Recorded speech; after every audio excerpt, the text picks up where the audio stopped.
Hello दोस्तों, आज हम आरटीसी के बारे में बात करेंगे। ये जानेंगे कि आरटीसी क्या होता है, ये मॉड्यूल कैसे काम करता है, I2C प्रोटोकॉल क्या होता है एंड इस मॉड्यूल का प्रोग्रामिंग कैसे करते हैं एंड बैटरी कौन सा यूज करें, हर एक चीज के बारे में हम लोग बात करेंगे। तो चलिए दोस्तों वीडियो को शुरू करते हैं। तो दोस्तों पहले तो बात कर लेते हैं कि ये आरटीसी हम लोगों को चाहिए क्यों होता है, क्योंकि जब भी कोई भी एमसीयू या माइक्रो कंट्रोलर प्रोग्राम चलाता है तो उसमें टाइम का बहुत क्रिटिकल समय होता है, क्योंकि अगर पावर लॉस हो जाता है तो इसके अंदर टाइम स्टोर करके नहीं रख सकता, ये टाइम को अपडेट नहीं कर सकता। उसी वजह से आरटीसी यूज किया जाता है। ये अपने अंदर सेल होता है जो कि अगर पावर लॉस हो जाता है या फिर पावर कट हो जाता है तब भी ये अपना जो क्लॉक है वो चलाता रहेगा एंड आपको रियल टाइम क्लॉक मिलता है। इसीलिए आरटीसी नाम होता है। R for real, T for time and clock, real time clock. इसका पावर लॉस होने में भी ये अपना अंदर का मेमोरी नहीं खोता एंड ये काम करता रहता है। उसके बाद दोस्तों इस मॉड्यूल के बारे में बात कर लेते हैं। ये जो मॉड्यूल है ये DS3231 है इस मॉड्यूल को, क्योंकि इस आईसी है ये DS3231 आईसी है। इस मॉड्यूल का जो वोल्टेज लेवल है वो आप 3 वोल्ट से लेके 5 वोल्ट तक दे सकते हो, कोई भी दिक्कत नहीं है। ये जो आईसी है बहुत नीचे तक भी काम कर सकता है, 2 वोल्ट के आसपास। इसके बगल में एक आईसी है, ये EEP रोम है। ये एक सेपरेट सा आईसी, एक मेमोरी दिया हुआ है। ये जो EEP रोम है ना, इसके बारे में मैंने एक सेपरेट वीडियो बना चुका हूँ, आप वो वीडियो देख सकते हो। तो ये तो एक बोनस है आप बोल सकते हो। और ये जो मॉड्यूल है ये कम्युनिकेशन करता है I2C प्रोटोकॉल में। ये SD एंड SCL मतलब 2 वायर इंटरफेस में ये काम करता है। एंड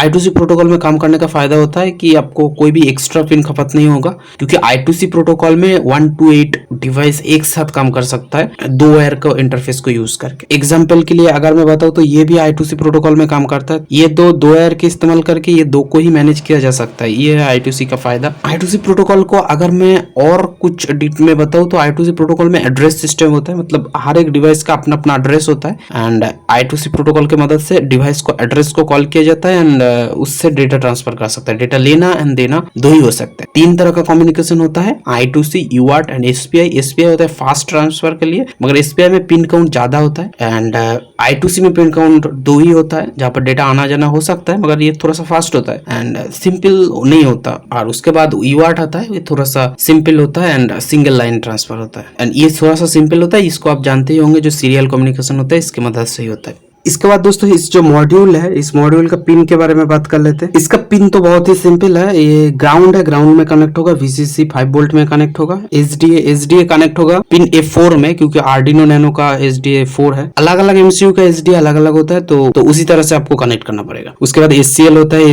A5 में, तो उसी तरह से आपको कनेक्ट करना पड़ेगा दोस्तों। उसके बाद 2 पिन होता है SQL एंड 32K का। जो SQL है ये एक्चुअली इंटरप्ट पिन है, क्योंकि ये जो आईसी है ये की अलार्म भी सेट कर सकता है। अगर पावर लॉस होता है, अगर पावर आता है तो ये अलार्म देगा, मगर वो I2C प्रोटोकॉल से नहीं दे सकता। अगर उस समय एमसीयू कुछ और काम कर रहा होगा तो ये एक इंटरप्ट जनरेट करेगा, वो एमसीयू को देगा एंड एमसीयू पता चल जाएगा कि अलार्म है, तो ये I2C प्रोटोकॉल को इस्तेमाल करके पता कर लेगा कि अलार्म है कि नहीं। तो ये SQW पिन इंटरप्ट जनरेट करने के लिए होता है, इसको आगे देखेंगे डिटेल्स में। एंड 32K का, तो ये एक सिग्नल जनरेट करता है। इस आईसी के अंदर ही 32 किलोहर्ट्ज का एक ऑसिलेटर होता है, वो एक एक्यूरेट सिग्नल इससे जनरेट करता है। इस सिग्नल को हम लोग मॉडिफाई भी कर सकते हैं, बैटरी की मदद से भी ले सकते हैं, तो आगे हम लोग देखेंगे इस सिग्नल के बारे में। उसके बाद दोस्तों इस मॉड्यूल का बैटरी का जो पार्ट है उसको समझ लेते हैं। दोस्तों ये मॉड्यूल को बैटरी लगाना आवश्यक है। बैटरी के लिए आपको एक चीज ख्याल रखना जरूरी है, जब भी ये चार्ज लेगा ना तो ये बैटरी को चार्ज करने का कोशिश करेगा। तो जब भी आप इसको खरीदो तो यहाँ पर एक रेसिस्टर होगा, तो उसको आप हटा देना, क्योंकि वो चार्ज नहीं करेगा बैटरी को, क्योंकि बैटरी हीट होता है, लाइफ स्पैन भी खराब होता है। क्योंकि नॉर्मल जो बैटरी आता है वो रिचार्जेबल नहीं होता, तो चार्ज करने का कोई फायदा नहीं। तो आप इस रेसिस्टर को हटा देना। अगर आप नया खरीदते हो तो यहाँ पर एक रेसिस्टर होगा। उसके बाद बैटरी के बारे, तो बैटरी दोस्तों ये तो कॉइन सेल बैटरी आप देख सकते हो, मगर ये 2 टाइप का आता है। यहाँ पर अगर नेम देखते हो CR2032 करके, ये ड्यूरासेल का बैटरी है, CS3032 करके। ये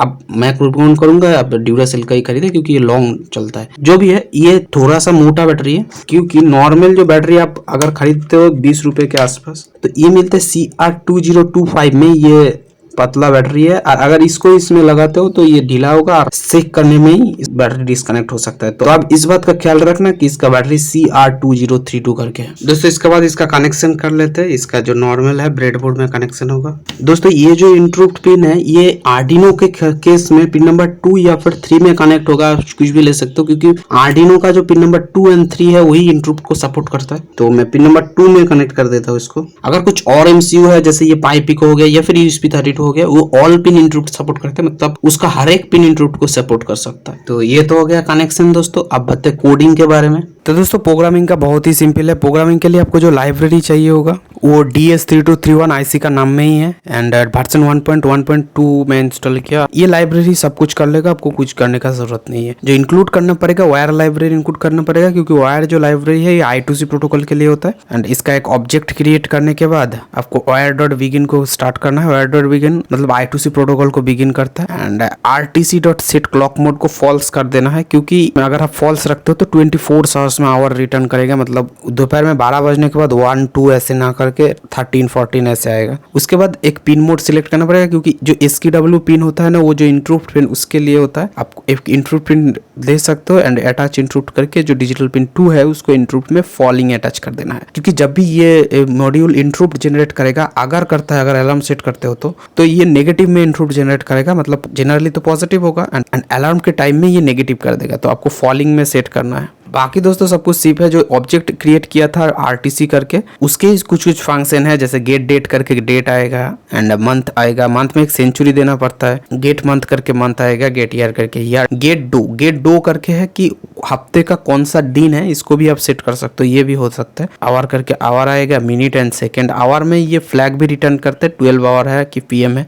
एंड जो इंटरप्ट फंक्शन है आप यहाँ पर देख सकते हो, क्योंकि जब भी इंटरप्ट जनरेट होगा तो ये फंक्शन को कॉल करेगा, क्योंकि हमने डिफाइन कर रखा था, ये फंक्शन को ही दिया था। इस फंक्शन का कोड जितना मिनिमल हो सकता है उतना रखिए, क्योंकि जब भी इंटरप्ट जनरेट होगा तो कोई भी कोड MCU उस टाइम पे रन कर रहा होगा, इंटरप्ट जनरेट होने के बाद इस कोड को रन करेगा। तो इसको मिनिमल रखना होता है। इसमें कोई भी सीरियल प्रिंट नहीं देना चाहिए, उस केस में MCU काम नहीं करेगा। टाइम सेट करने के क्लॉक मोड फॉल्स सेट करके आप टाइम सेट करते हो। Set year, set month, set the date, day, hour, minute, second आप सेट कर सकते हो इसमें। इसके बाद दोस्तों अलार्म को समझना पड़ेगा। अलार्म कैसे सेट करते हैं। इस जो मॉड्यूल है इसमें 2 अलार्म मिलता है। अब 2 अलार्म को सेट कर सकते हो, 2 टाइम में ये इंटरप्ट देगा। अलार्म सेट करने के लिए दोस्तों set.a1 टाइम करके है ना, A2 टाइम करके आप 2 अलार्म सेट कर सकते हो। जहाँ पर A1 टाइम को अगर सेट करते हो पहले तो 1 देना पड़ेगा, पहले तो आवर मिनट करके देना पड़ेगा। बाकी सब सेम ही रखना दोस्तों, क्योंकि ये जो अलार्म बिट्स है ये थोड़ा सा क्रिटिकल है। जो अलार्म 1 है उसमें hour, minute and second set कर सकते हो। अलार्म जो 2 है उसमें आवर और मिनट सेट कर सकते हो। एंड ये जो अलार्म बिट्स है इसको मॉडिफाई करके आप अलार्म का जो कौन से टाइम में अलार्म बजेगा उसको आप चेंज कर सकते हो। एग्जाम्पल के लिए ये टेबल आप देख सकते हो कि ऐसे अगर अलार्म बिट अगर सेट करते हो तो अलार्म कौन सा दिन को फॉलो करेगा, या फिर डेट को फॉलो करेगा, या फिर डॉ को फॉलो करेगा। तो ऐसे इस टेबल को आप चेक कर सकते हो।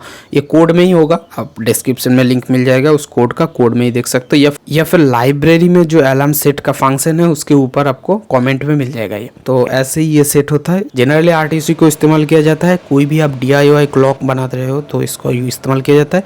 और अगर आप रूम ऑटोमेशन करते हो तो इसका इस्तेमाल बहुत ज़्यादा है, क्योंकि मैं इसके रूम ऑटोमेशन में यूज़ करता हूँ, क्योंकि टाइम को ये कीप कर सकता है। एंड अगर आप एक बैटरी लगाते हो तो 6 से 7 मास आराम से चलता है, तो आपको कोई दिक्कत नहीं होगा। बैटरी बार बार चेंज नहीं करना पड़ेगा। तो रूम ऑटोमेशन हो गया या फिर DIY क्लॉक हो जाए, इसको इस्तेमाल करना ही पड़ेगा। अगर आप आर्डिनो के साथ काम कर रहे हो तो इसको तो आपको खरीदना ही चाहिए। तो यही था दोस्तों आज के वीडियो में। आपको ये वीडियो कैसा लगा आप कमेंट कीजिए। अगर वीडियो पसंद आए तो लाइक जरूर करना एंड चैनल को सब्सक्राइब जरूर करना, अगर ऐसी तरह का वीडियो और भी देखना है, क्योंकि आप देखते हो लाइक करते हो मगर सब्सक्राइब नहीं करते। तो सब्सक्राइब आप कर सकते हो, ऊपर लाल कलर का बटन होता है। तो मिलता है दोस्तों नेक्स्ट वीडियो में, तब तक के लिए जय हिंद।